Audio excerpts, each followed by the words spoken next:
Vanessa the Crafty Gemini. I post weekly videos right here on my YouTube channel, and in this tutorial I'm going to teach you how to make a fleece mug cozy.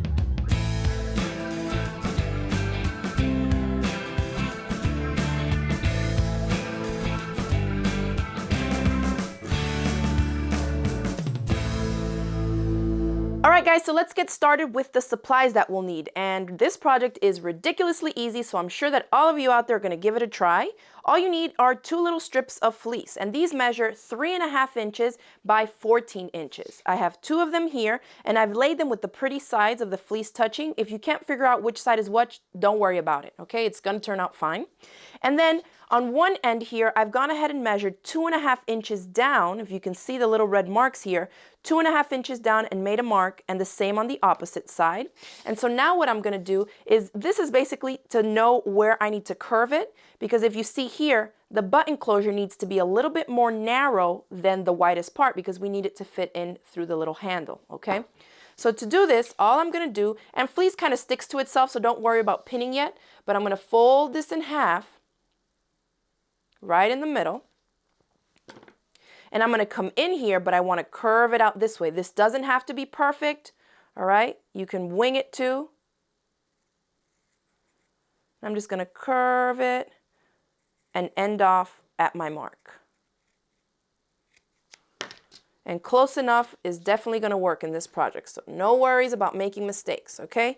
So there we have it. Now I'm going to go ahead and pin all the way around, and that's pretty much all we have to do is stitch this around and make sure to leave an opening in one spot.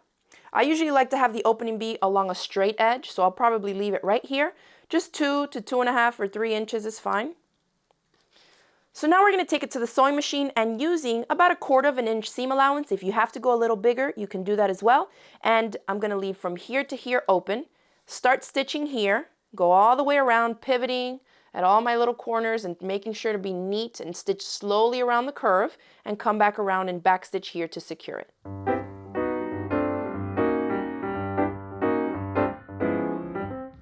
Alright, so we've sewn all the way around. I left about a 3-inch opening right here. Now I like to go around, since fleece kind of moves on you sometimes, and just trim it up. Reduce some bulk. You don't really have to clip the curves here since the fleece will stretch on you a little bit, but I do like to clip the corners to reduce some bulk on those corners there. If you see that you have more fleece on one side of the seam allowance, trim it down. And then, let's see this little bit here.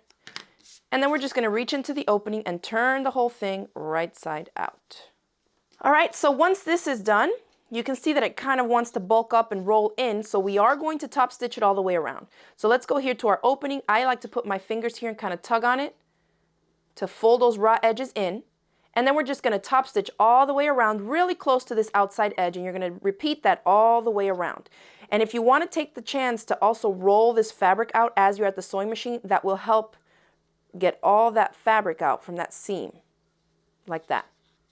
So I've top stitched it all the way around, and now basically you have a blank canvas. You can get as creative as you want with this. I cut out some samples here from felt, which is a fabulous fabric to work with because it doesn't fray or unravel on you. You don't even have to sew this down. You can just actually hit it with a glue gun and stick it right on. That would be the quickest and easiest way to do it. I also cut out some letters from some felt. You can really embellish this any way you want.